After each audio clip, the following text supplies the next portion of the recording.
Vedan sir, DME, DHS, Lynette madam, Indu madam, thank you for giving me this opportunity.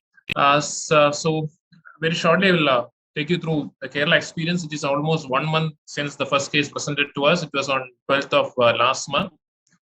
And the majority of the clinical features actually Pragya madam did describe. So it was a first case was the man from Middle East, 35-year-old married person with the classical prodrome, fever, headache, myalgia, and fatigue.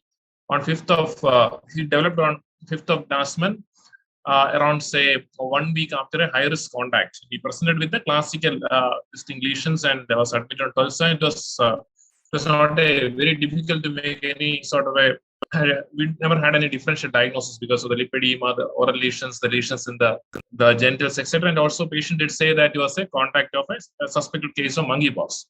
So the diagnosis was actually pretty easy, and the time of presentation is main symptoms where you can see the multiple lesions in the tongue. He had odonophagia, and he had this periodontitis as well.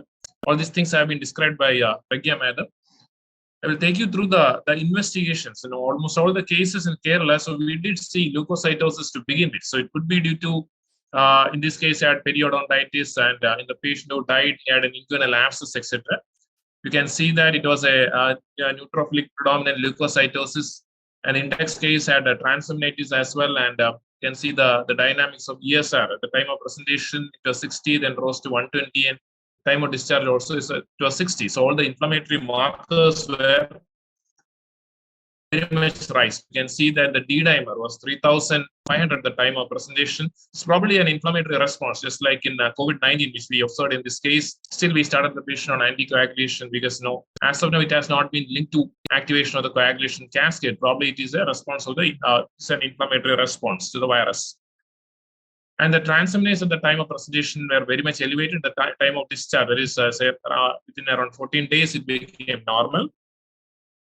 And this is the slide with the at the time of presentation, as Pragya madam will show, the serum, the urine, the oropharyngeal, nasopharyngeal, as well as the saps from all the skin lesions were positive. And by day 12 of the symptom onset, actually the serum became negative. So at the time of discharge, all the samples were negative, including the rectal swab. We know that there is recent evidence showing that there is a persistence of the viral DNA in the semen. Its role in transmission is still not known. In this case, in the first patient, as the patient denied permission, we could not do the PCR from the semen sample. And as Himanshu sir said, the average age in India is around 33. And Kerala is also not really different. So there is a clustering around this 30. So 34, 35, 31, 22, and 30. Unfortunately, the boy who died was 22 years of age. And regarding the symptomatology, already madam has spoken about that. And when you look at the symptoms that the 5 patients from Kerala had, 60% of them, 3 of them had the genital lesions. So genital lesions with multiple deep vesicular lesions and the rest of the body makes it actually very clear that it is likely to be monkeypox. And the oddity was actually the patient 3 who never had a genital lesion. Instead, patient had lesions in the face, etc., which made the dermatologist suspect chickenpox initially, and had a carbuncle-like lesion with multiple satellite lesions around. So it was sort of an atypical presentation. And then the patient who died never had any skin lesion. Instead, the patient had right inguinal abscess with a necrotic or ulcerated lymph nodes-like presentation. So did not have the skin lesion. So the implication here is that we know that majority of the patients are likely to present to the dermatologist first. Because in actually 4 of our patients they present to the dermatologist first, and 3 cases the diagnosis was sort of suspected initially itself. The patient who presented with carbuncle-like lesion, initially it was suspected as chickenpox, but later it was now taken as a suspect case of monkeypox. So oddity was actually the patient who died presented to the surgeon first, because never had any skin lesion per se, skin rash per se, inguinal abscess. So presented to the surgeon first. As far as public health activities are concerned, so even 1 month prior to the diagnosis of the first case in Kerala, the dermatologist had been trained. The IADBL had taken initiative in that. And then we thought that the oropharyngeal lesions could be a presentation. And so the dentists are also aware of a DD of monkeypox in patients who return from affected countries, etc. But we never thought that one case would end up with a surgeon initially.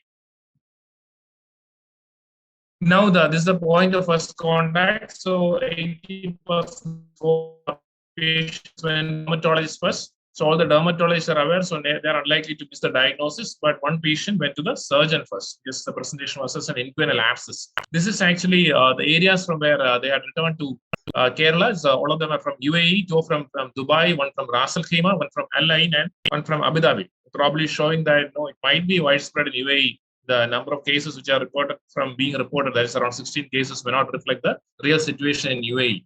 The occupation wise, two of them are drivers, and they were doubling up as salespersons as well. One was a mechanic, one was an accountant. The person who died was manual laborer. And the number of skin lesions wise, all these cases had only less than 20 skin lesions. That is a mild presentation. And the person who died apparently had no skin lesions as well.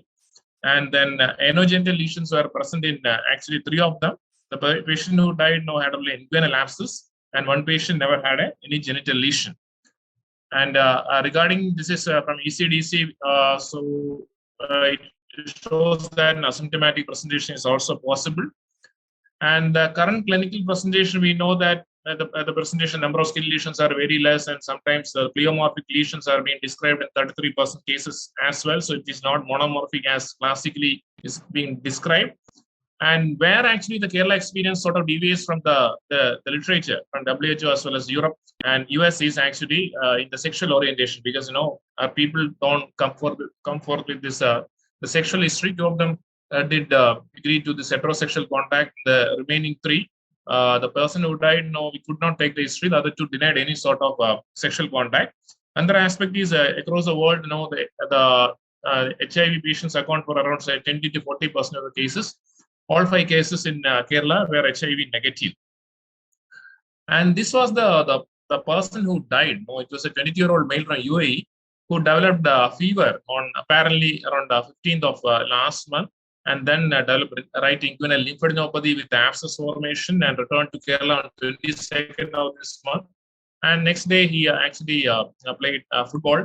And one day later, because of the pain in the inguinal area, contacted a surgeon. And the surgeon said that the picture was suggestive of a hidradenitis suppurativa because he was not aware of the history of travel from UAE. So instead of the patient telling the history, actually, doctor should proactively ask for the travel history. Next day, evening, he developed the seizures and became unconscious and was taken to a nearby hospital. And even though they knew about the history of the travel from UAE, the hospital could not make a diagnosis of monkeypox because of one reason. Because actually, the suspect definition of what we are following includes onset of an acute rash plus any of the following. So actually, this patient never had any skin lesion per se, no rash per se, but had an inguinal abscess with enlarged lymph nodes. So this was the CSF study, which was actually suggestive of a viral encephalitis-like picture. The MRI also showed actually the FLAIR hyperintensities in the cortex as well as the subcortical regions with involvement of the caudate as well as the putamen. So a probable diagnosis of at the hospital because of the presence of an inguinal abscess plus meningoencephalitis like picture. Initially, they thought of a tuberculous meningoencephalitis and was started on ATT, and you have traveled from UAE, the suspected brucellosis, and started antibiotics for that as well. It was on the 30th that they showed a report saying it is the monkeypox. But now we know that the EEG, the CSF, as well as MRI are suggestive of a viral encephalitis. So basically, the patient died because of encephalitis, and the patient never had any apparent conditions which can lead to immunocompromise. And then second oddity was that presented to a surgeon, and patient never had any rash. We know that from the historical presentations or neuropsychological manifestations of monkeypox, around 2% can present as encephalitis. But all this data is from actually the Congo, etc., where the average number of skin lesions in patients who developed encephalitis was around 1,000. So in this patient had only abscess, no skin lesions per se. And we know out of the 11 deaths, the 2 deaths which occurred in Spain also almost similar. They're not aware of the extent of skin lesions in them, but they were also apparently immunocompetent who died because of encephalitis. So this encephalitis, we had 2 possibilities. One is it is directly due to the virus per se. The second is encephalitis, could be due to an autoimmune etiology like say MOGAD and all, anti-MOG antibody or GABA A antibody, which is actually triggered by the viral etiology. So we had a discussion with the neurologists means in our hospital and with other neurologists. They said that based on the MRI picture, even though it is not very specific for any particular etiology, it is likely to be a monkeypox encephalitis rather than an autoimmune encephalitis triggered by monkeypox virus. So herein comes the clinical importance of this case, because the patient never had any rash but had a skin lesion. This abscess can be taken as a skin lesion. So this is where the WHO suspect definition sort of deviates from the national definition. So any person of any age presenting with an acute unexplained acute rash or one or more acute skin lesions. So as per the WHO definition, this patient would have been a suspect case. I think it's high time when we are seeing this sort of atypical presentation, we should be adopting the WHO definition for a suspect case. So this is in short the experience from Kerala.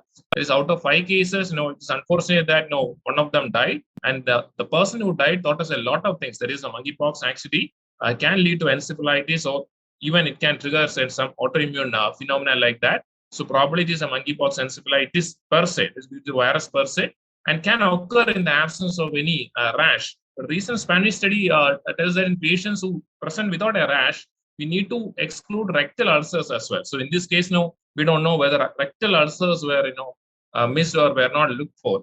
So that is also important. And I think that we should be adopting the WHO case definition of suspect case, which includes this suspect, the skin lesions as well. So any patient with a skin lesion, like an abscess with a abscess, etc., coming from abroad in the last 21 days, can also be included as a suspect case of monkeypox. So that is actually about the Kerala experience. Thank you very much for this opportunity.